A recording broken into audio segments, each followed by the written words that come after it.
You're listening to Flaunt. Find your sparkle and create a life you love after infidelity or betrayal. A podcast for women who've been betrayed by their intimate partner and want to turn their devastation into an invitation to reclaim themselves and their worth.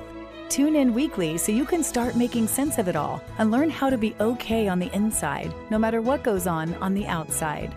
Download your free Betrayal Recovery Toolkit at betrayalrecoveryguide.com.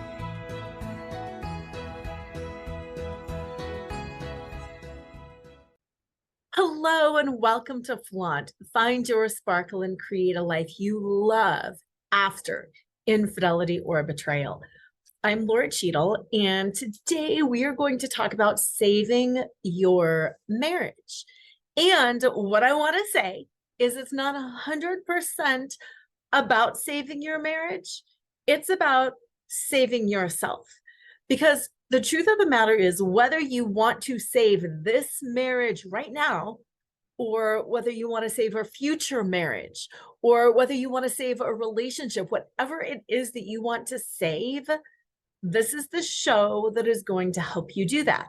And as you go through the show, it's also going to help you figure out if this is indeed a marriage that you want to save, or if you're like, and no,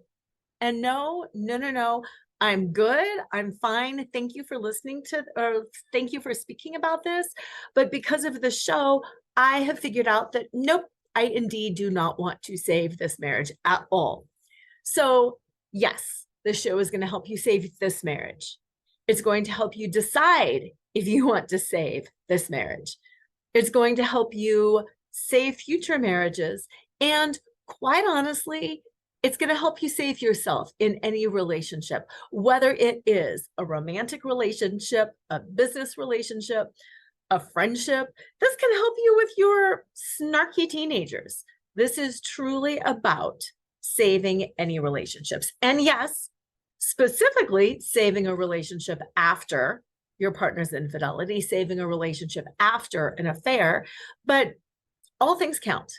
All things count here because fortunately, the steps are the same. And yes, there are 5 steps to saving your relationship. And there's also 5 rules of engagement. So we're going to go over all of these. So by the end of our time together, you will be clear if you want to save the marriage. And if you do want to save the marriage, what are the 5 things you need to do? And if you're living with your partner, or even if you're living separately right now, what are the 5 rules of engagement that will help you have a happier outcome? But before we get into all of that, which is going to be a lot of goodness, I promise, I want to remind you of a couple things. I want to remind you that, hey, I'm Lora Cheadle, and I've been through this too. I found out that my husband had been cheating on me after 23 years of what I thought was a pretty darn good marriage. And yeah, here we are almost 7 years later, still together and definitely happier and healthier than we were before. And in full transparency, is it all sunshine, rainbows, unicorns? No, there's tough times because guess what? Marriage is tough. Relationships are tough. Life is tough. But overall, we communicate better. We know each other better. We are happier. We are healthier.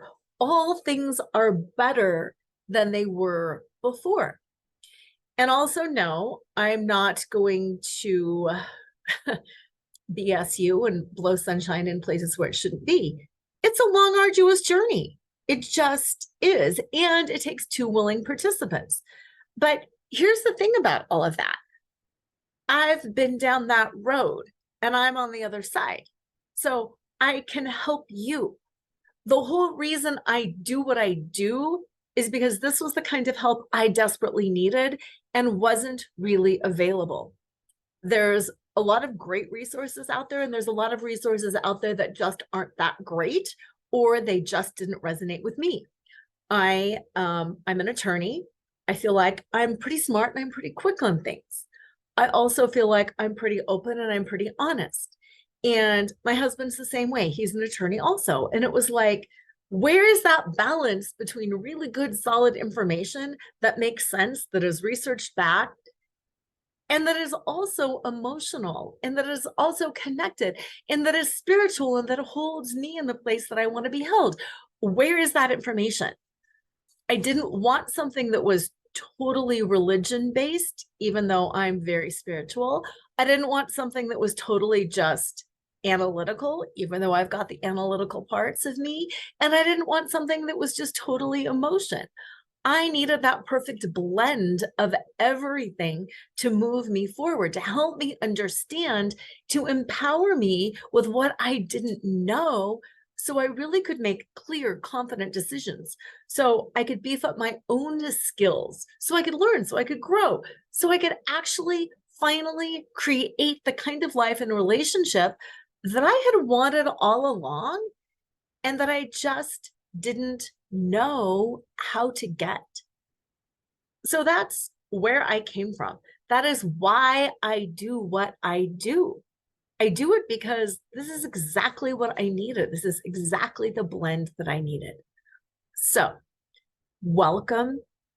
I'm really, really glad you found me, because I know the information in this podcast will transform you and your life forever. It will help you transcend the pain, the drama, the heartbreak, all of that. And it will put you on the road to becoming who you are, to becoming who you were meant to be, to becoming everything that you want to be and that you want your relationship and your marriage to be. So remember to subscribe to this podcast so you don't miss an episode. And please, please, please, please hop on Apple Podcasts and leave me a review. I usually don't ask for reviews, but the more reviews we get, the more the algorithm sends out the podcast, and the more people who are in our situation and need this information will be able to find us. Because I know from all the reviews and the messages that you get, this information is transformative. This information changes lives. So please subscribe to the podcast, hop on Apple, and most importantly, leave me a review. Yes, you can do it anonymously so other people can find it. So, are you ready to talk about saving your marriage? How to save your marriage after infidelity? How to save your marriage after an affair? 5 steps to saving your marriage. All right, step number 1. Ask yourself why you want to save your marriage. Write this down. Why do you want to save your marriage? You know what so many of the people that I work with one-on-one, that I coach with, will say? They'll say, because I love him. Because I want to save my marriage because I love him. Okay, that's a place to start. But I'm asking you to get a little deeper than that. That's a great surface reason, but it's more along the lines of not really saying anything. What does it mean when you love someone? Why do you want to stay married? I want to stay married because I want to have a stable home for my kids. I want to stay married because I don't want to work outside the home and I'm currently at home with my kids. I want to save the marriage because I don't want to get divorced. I want to stay married until I get a good job and can support myself financially. I want to get married until my kids get married and have homes of their own. I want to stay married. Name it. Name it clearly for yourself and make it a real reason. I'm not saying that love isn't a real reason, but what I am saying is you can go a little bit deeper than that. What does that mean? Does it mean I really enjoy being with this person day in and day out doesn't mean I have gotten comfortable with our routine and I am afraid to change that because I don't know what it's going to look like on the other side. Does that mean I'm afraid I'm never going to fall in love again, that I'm never going to find love again? What does it mean when you say, because I love him? What does that mean? Because love goes a couple of different ways. It's love and be loved. And you can love a person whether or not you are with them. I can love Hugh Jackman even though he doesn't even know I exist. I can love sea salt dark chocolate with caramel even though it's a thing and it's not capable of loving me back. I can love my brand new baby, even though my baby probably as a brand new baby doesn't actually really love me back. I can love my snarky teenager when they do not love me, or at least when they claim they don't love me. What does it mean to love someone anyway? Well, what about all the time somebody loves you back and you don't love them and you're like, oh my gosh, I don't feel that way. Please don't feel that way. So what does that even mean? I want to stay together because I love him. Okay, that doesn't mean anything. It might mean because I'm used to our life. I like having someone to go to dinner with. I like having someone take care of the house, the yard, the kids, whatever it is. Break that down and please be honest with yourself. You don't have to write this down or share it with anybody. Just be honest with yourself because it's a good living, because it's a whatever. Like, it's okay if it sounds a little rude. Be honest. And that's important because when you're clear and honest, it helps you figure out some of these next steps. It helps you figure out what you will and won't tolerate. It helps you figure out how long you will or won't stay. It helps you have a plan. One of the things that I do when I coach people one-on-one is we do a lot of work around identity, who you are and what you want. And then how do you get what you want? Because what you want and how to get what you want are two very different things. And I can't tell you how many stories I hear from women who will say, I wanted a divorce years ago, but I was scared. I wasn't confident because I didn't know what to do. I didn't know how that would look. I didn't know how to take the steps. I didn't know what steps to take. I was afraid because I had never managed money. I didn't understand finances. I didn't know about annuities or investments, or I didn't know filing taxes, tax returns. Like, I didn't know these things. So I stayed because I didn't know what to do. And that is exactly what my 6-month coaching package is about. And that's why it's 6 months, because it takes 6 months to a year to figure out who are you and what do you want? And then how do you take the steps to get what you want? Because even if you know, I want to leave or I want to stay, well, how do you get it to be what you want? If you want to stay, but you want the relationship to be different, how do you do that? And there's a lot of steps that go into that. It's not, do not believe anybody who can be like, I can promise you that in 30 minutes. No, you can't. It takes a while to figure it out and to process. But that's why this first step, ask yourself why. Why do you want to stay?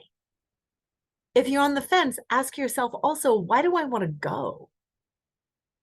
And even if you're very clearly in the camp that I want to stay, ask yourself why you wouldn't want to stay too.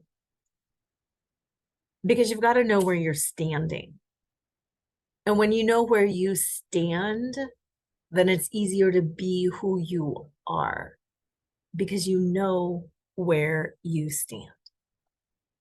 And again, if you're working with a counselor or clergy or a coach or me, we can talk about this, yes. But you can also just journal about it and think about it when you're driving. Why do I want to stay? Now, step number 2 in saving your marriage after an affair, or in figuring out if you want to save your marriage, is preparing for all possibilities, preparing for all contingencies. And you might be thinking, why would you tell me to prepare for divorce if I know I want to stay? Here's the reason why. Whichever camp you're in, whether it's a go camp or a stay camp or an I don't know at all camp, when you know all of the different possibilities and contingencies, it opens the aperture. It opens the aperture of awareness, and it makes you less afraid, which actually makes you stronger in your conviction to stay, because it's a true choice. It's not a default position. I want you to hear that again. When you open the aperture, when you prepare for all possibilities, it's a stronger position because you are staying by choice. You are not staying by default. Make sense? Here's how that plays out. If I say I want to stay, and I do step 1 and I ask myself why, and I figure out this litany of reasons why I want to stay, I am reaffirming what's really going on. But I'm also a little bit locking in my position. It's better for the kids. It's better for us financially in the future. I am afraid that I won't be, find love. I'll die alone. Like all of these different reasons. I don't understand finances. I'm just going to stay safe where I'm at. When you open the aperture, when you explore possibilities, what would divorce look like? Okay, I might have to take a financial literacy class. I might have to get some financial literacy coaching. Okay, I will have to grow up, own up, empower myself to make financial decisions. Okay, got that. Once your mind has wrapped around what I need to do, it becomes less scary because it's not this big black hole out there like, I don't know, and then I'm going to lose all the money and it's going to be awful. You have planned it out already. Maybe you have even Googled like, oh, I'm going to join this community, or you've downloaded some things. I downloaded a financial planning app. I've got a new budget tracker. I'm doing my budgeting now in a way that I've never done it before, even though I'm married, because it's good practice. You figure it out. Most of us are afraid of divorce because most of us don't go through multiple divorces. We don't become divorce experts. We hear all the horror stories that are out there. So why do I want to stay married? Because I don't want a divorce. Okay, well, open the aperture, prepare for all possibilities. What would a divorce look like? What is the documentation you need for a divorce? What is the average cost of a divorce in your area? What are possibilities for divorce alternatives? Mediation, settlement agreements, what's out there? Have an appointment with an attorney. Figure it out. Google, what are the child support guidelines in your state? What are you due in terms of, is this a community property state? Is this an equitable distribution state? Like, educate yourself. Because once you start educating yourself a little bit more and you're like, oh, usually in my state, it only takes 90 days to get a divorce. Or, wow, the courts in my part of town are really booked and it looks like it's going to take like a year to a year and a half to get divorced. You know it. So then it takes the fear away because you know it. And then you can actually make a more clear decision.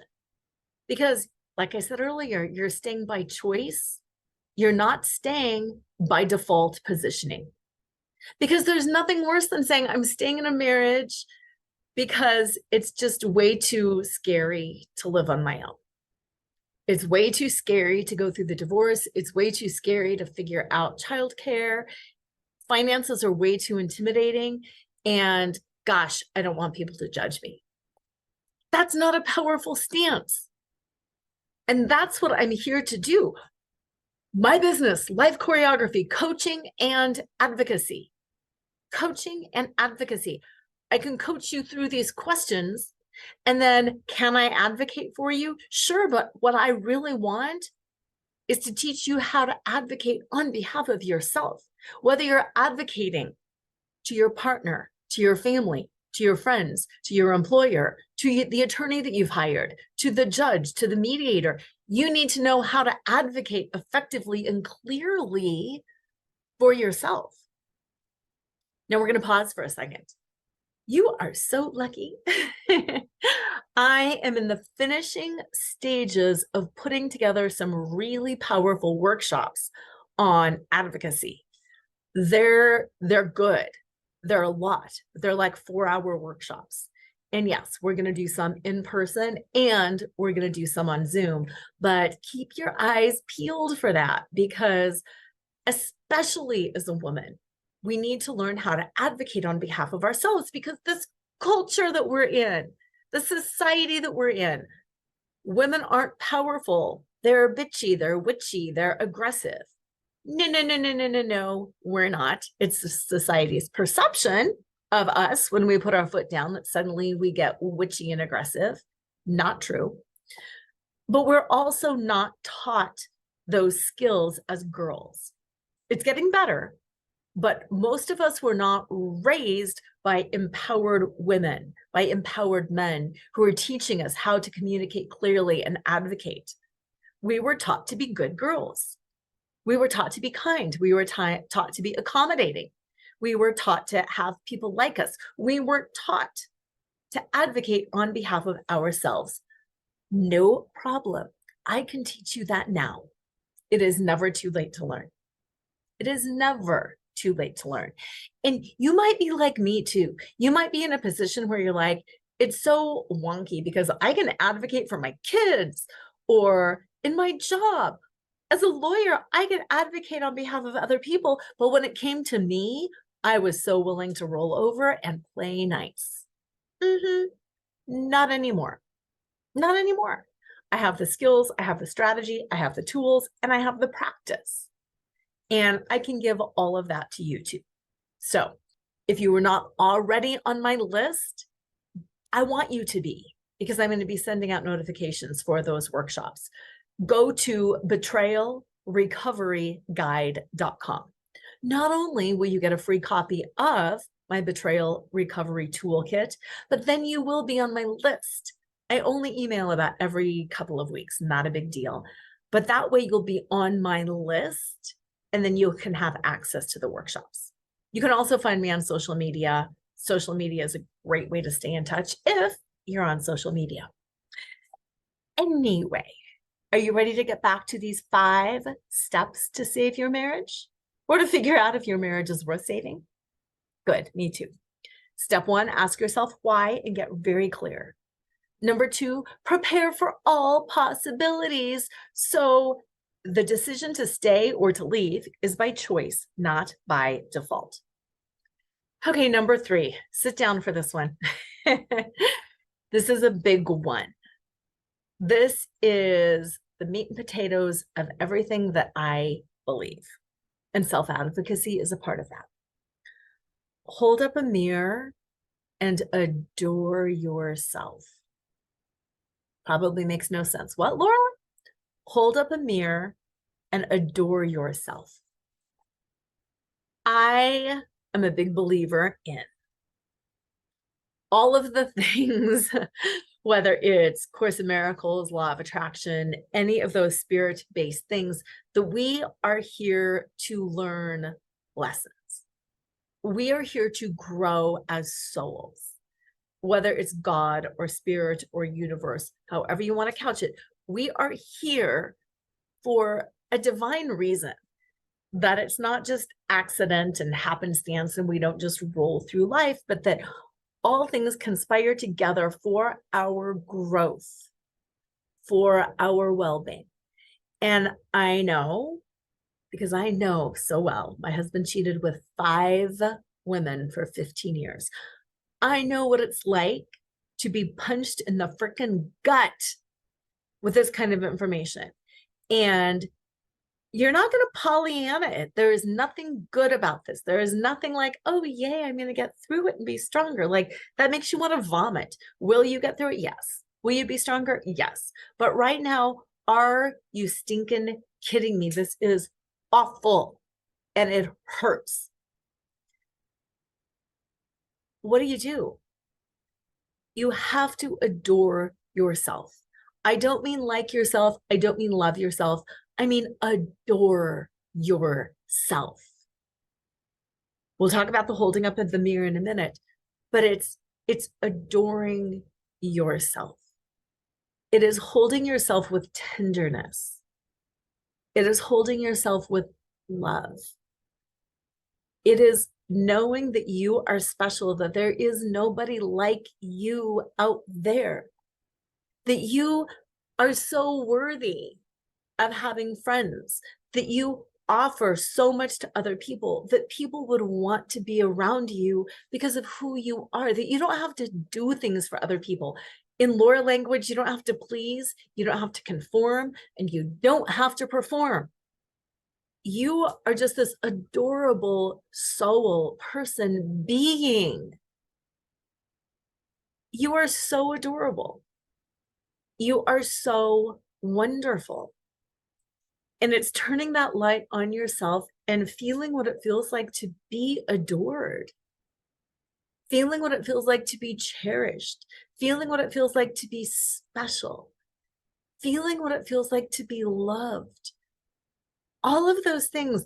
I prefer the word adore because I think about adoration kind of in the biblical context of like, how are we adoring Christ or Mother Mary or the saints? How do you adore any like religious icon?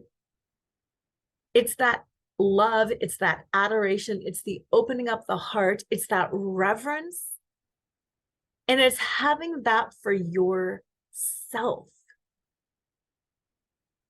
And I'm just going to say this because it's true. Until you can feel that and sense that in yourself, things aren't going to get better. And I know that that's a tall order, and I don't expect you to just bing, get there. But what I want for you is for you every day to take steps towards getting there. Even if you can just wake up in the morning and feel adoration for yourself for 30 seconds, start there. At the end of every night, literally wrap your arms around yourself, rub your arms, squeeze, and just send that adoration into yourself. Because you know what? You are on a big journey. You're on a really big journey, probably a journey you didn't want to be on, probably a journey you never saw coming. So give yourself that love and that adoration. Now, the first part of this, step number 3, is hold up the mirror and adore yourself. Okay, don't let this trigger you. Just sit with it, let it float. Ask yourself how the infidelity made you feel. Powerless, horrified, betrayed, devalued, old and ugly, unimportant. Right now, what is that first word? How did this infidelity make you feel? How did this experience make you feel? Okay, this is that holding up the mirror. How have you made yourself feel that way in the past? How did you make yourself feel unimportant? How have you made yourself feel old and ugly? How have you made yourself feel powerless? How have you made yourself feel this way? And it might not even be made, it could be let yourself. How have you let yourself feel powerless? How have you let yourself be unimportant? How have you let yourself feel however it is that the infidelity has made you feel? I know this is a lot. Don't defend against this. Don't push against this. Just let this flow. You are not to blame for your partner's infidelity. I'm not saying, oh my gosh, you totally attracted this. How did you attract your partner's infidelity? You did nothing to cause this. But what were the feelings in you that are similar to the infidelity that you have allowed yourself to feel? For me, I felt taken advantage of. I felt cheated. I felt unimportant. I felt powerless. And then when I looked in the mirror, I could start seeing, where did I take advantage of myself? Where did I cheat myself?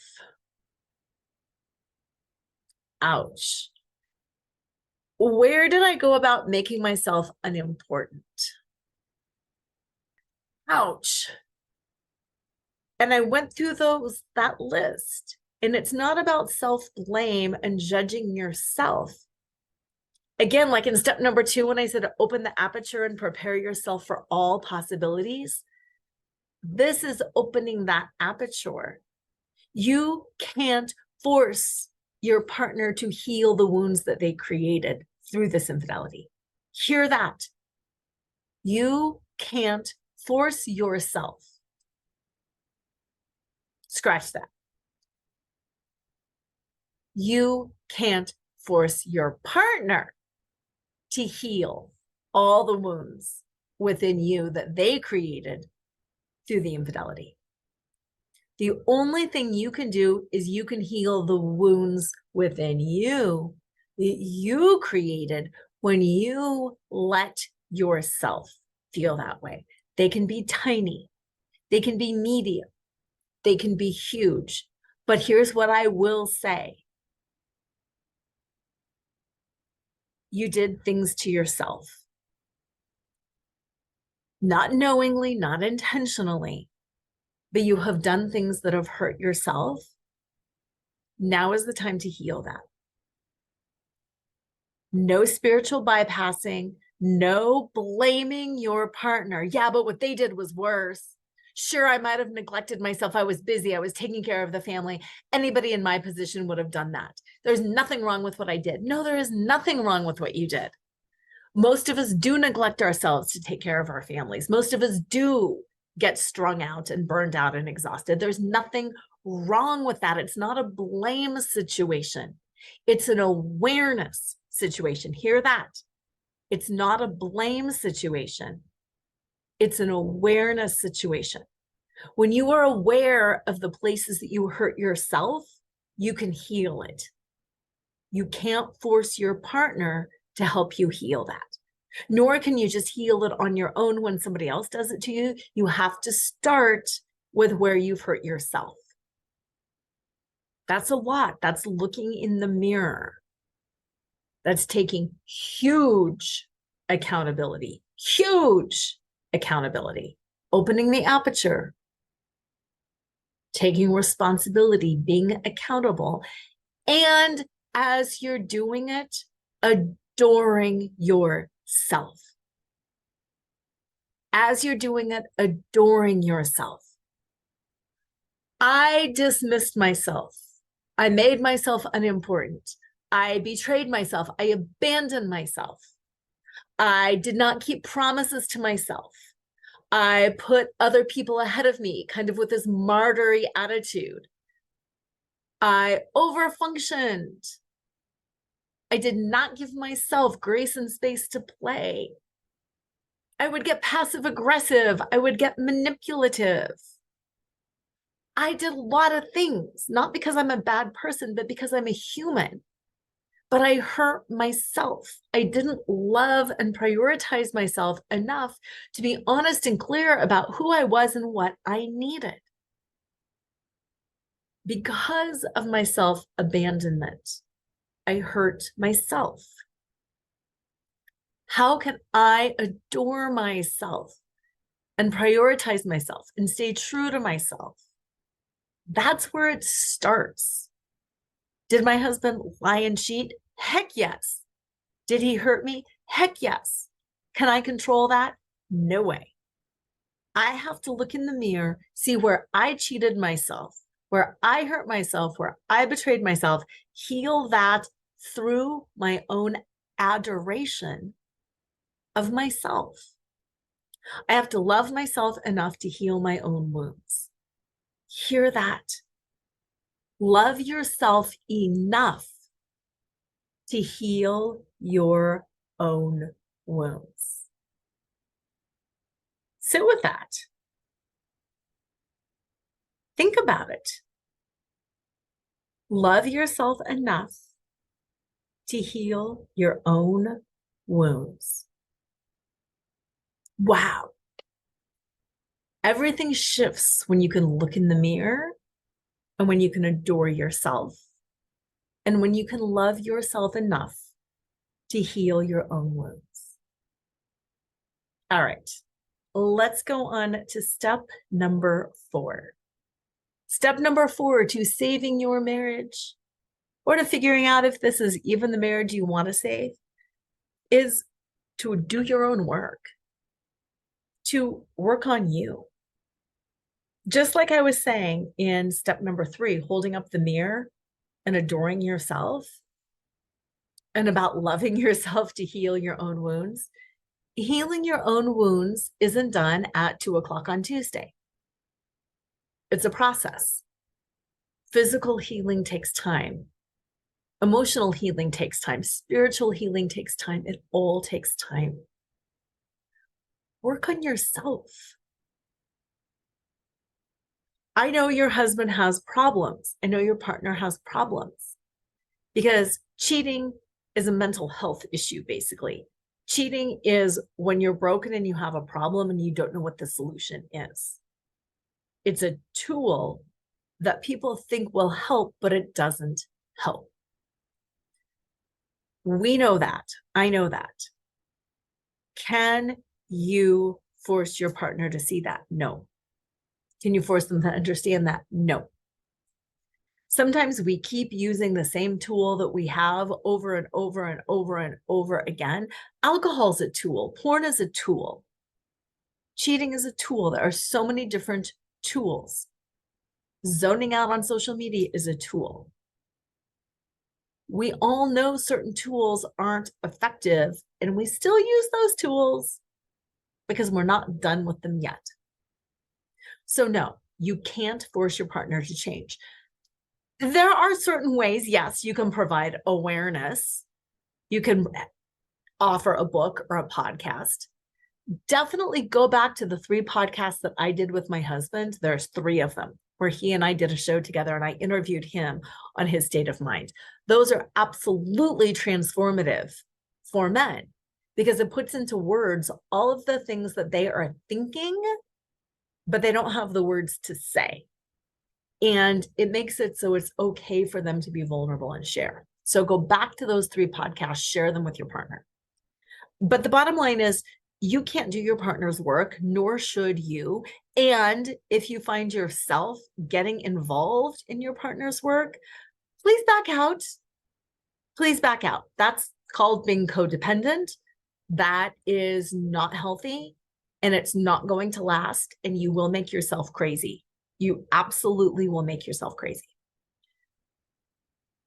I know that betrayal creates a lot of energy within you to fix things, to make things better, to want to get back to normal. Oh my God, who does not want to get back to normal? We all want to get back to normal. You've got to do your own work though. Whether it's seeing a therapist, whether it's reading books, whether it's journaling, whether it's working with a coach, whether it's a financial coach or somebody like me that can help you reclaim your identity and your self-worth and figure out who you are and what you want. Whatever it is, whether it's a career coach, do your work.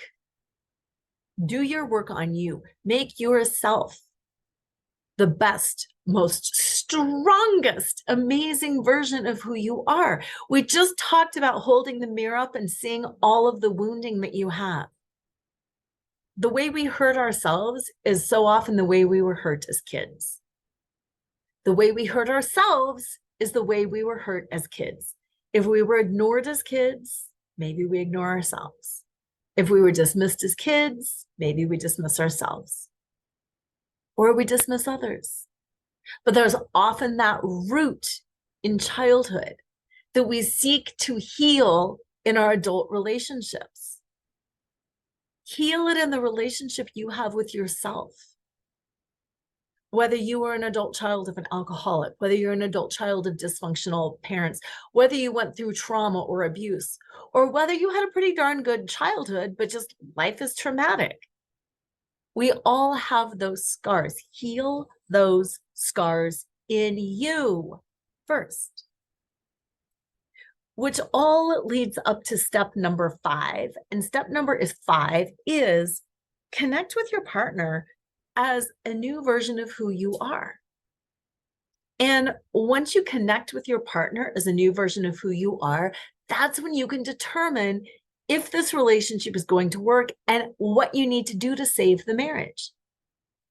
Because you need to be a new person. You've gone through this experience, and yes, you probably really like the person you were before. I kept thinking like, oh my gosh, is this fall from innocence? I'm so much worse of a person right now. I want the old me back.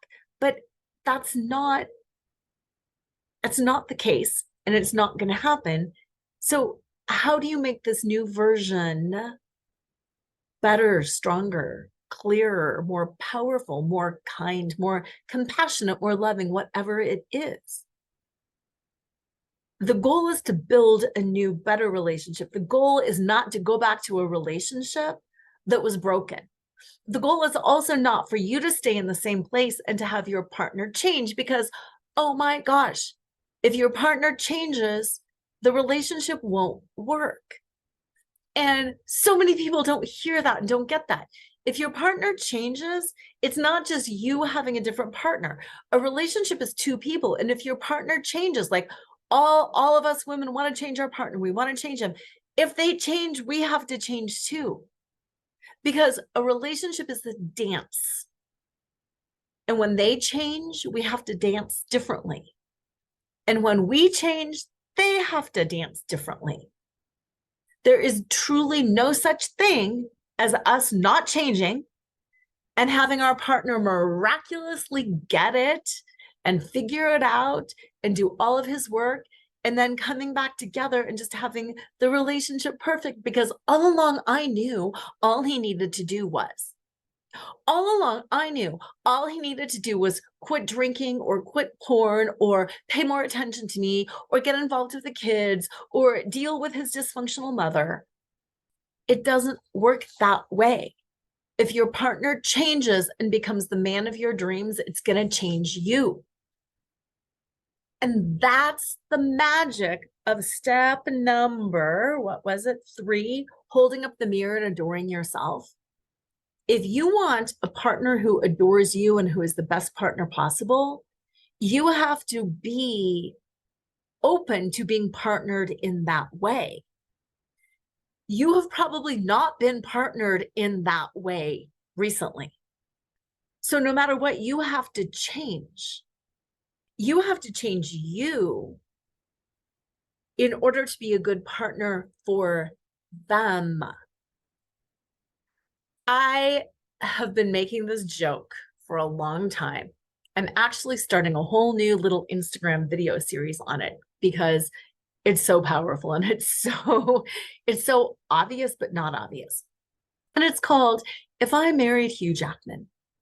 We all have that perfect relationship in our head.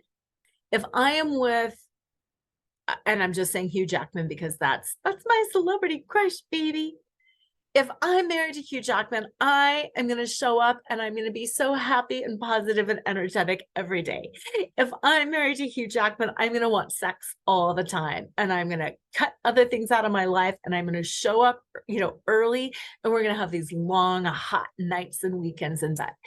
If I'm married to Hugh Jackman, I'm going to start cooking differently, and I'm going to exercise, and I'm going to stay in shape to the same level that he is in shape.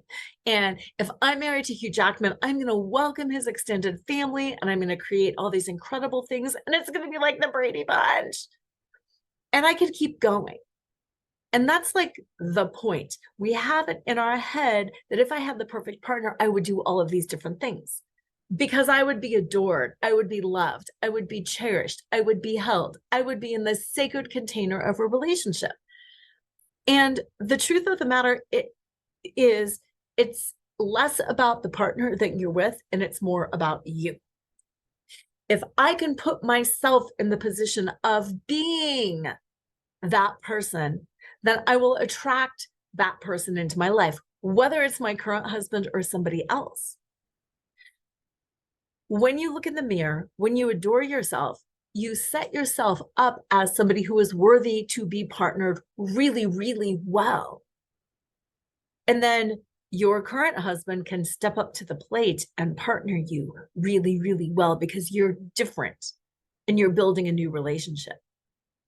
Or they're going to say, nope, not capable. And you're going to say, nope, not capable, not worth going back there. And you will have that very clear knowing that, you know what, it's time to leave now. And since you've already done your contingency plan, you already know what to do, it's easy. It's easier. Nothing is super easy. Again, I like to be honest, but it's much easier.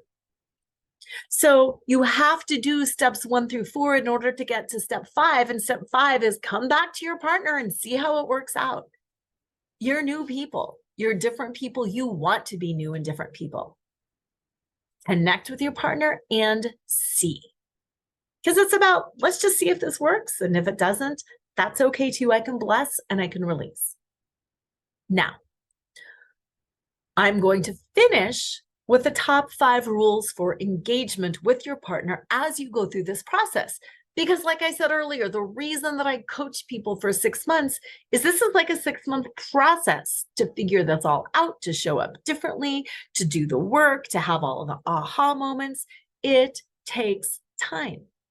So whether you're living with your partner under the same roof, whether you have separated, whether you're like bird nesting and all coming in and out of the home, doesn't matter if you're together. It doesn't matter if you're apart. It doesn't matter. Here are the 5 rules for engagement for both of you. But again, you can control? You. So these are your 5 rules for engagement during this time while you do these things. Number 1 rule is to be kind to everybody. Just freaking kind to yourself, kind to somebody else. Don't rub people's nose in things. Just be kind. And I know it's hard, and I know you're angry, and I know. But if you can just be kind to somebody, if you can just be kind to yourself, it makes a world of difference. The second rule for engagement is to go slow. Don't decide anything yet. Just go slow. Have slow conversations, slow decisions, slow journaling. Just go slow. Because you're going to want to go fast. Because the tendency is to get back to that normal state, to put this behind you and to move on. Please don't. Please just go slow. Give yourself a chance to grieve and to breathe. Take things one day at a time, because it does take a lot of time to develop and process. The third rule for engagement is to take care of yourself. Take care of yourself. Whether it's education, whether it's support, whether it's chocolate or coffee or working out or walks, or having somebody come in and clean your house or take care of the kids. Just take care of yourself. So many people that I work with even like spruce up their wardrobe. They get new sheets. They get some new makeup. I am big into fitness. Hop on my YouTube channel, do my yoga, do my boot camp. Start taking care of your body. Start doing some breathing, some breath work, some meditation, some hypnosis. When you sign up for the toolkit, you're going to get a free full-length hypnosis. So you'll definitely want to use that. But take care of yourself. Actively choose to take care of yourself. Number 4 is remember to receive. Ooh, this is a big one for me. When I lock into, I can do it, I can do it, I can do it. And when so many of the people that I work with lock into, I can do it, I can do it. We get into that hyper self-sufficient mode, which is actually a trauma response. We need help. We need support. Whether it's somebody cooking us dinner, whether it's somebody just giving us a compliment. Sometimes people talk about hysterical bonding and they're like, should I, shouldn't I? You know, yes and no. I mean, it really depends. But if you need a hug, if you need to engage in some hysterical bonding and it feels good to you, receive it. Receive it. If somebody brings you something, receive it. If your partner does something nice, this is a big one, receive it. Can you just receive it? So often, the people that I'm working with or in my Facebook group, they'll be like, oh my God, he did this. What do I do? Clearly, they're just like trying to buy their way back into my good graces. I don't know. Do you like the chocolate? Receive it. Do you like the trip? Take it. Do you like the cuddle? Take it. If you don't like it, you don't have to take it. But if you like it, receive it. Whether it's from your partner or a friend or somebody else, receive it. I even run into that. As you probably know, if you've been listening to me a while, I put out a lot of free content. Receive it. I offer free 15-minute calls. Sometimes people after the call, they'll say, I was so afraid to book a call with you because I thought it was going to be a sales pitch. Oh my God, can you just receive the call? I'm giving you 15 minutes of my time. Receive it. Am I going to ask you to work with me? Maybe. Maybe if I think we're a good fit, I'll make you that offer. Yes. Can you say no? Of course. Can you say later? Of course. Can you say not now? Of course. I'm not pushing. I'm not rude. I know you're vulnerable. I am not going to try to slam you into something.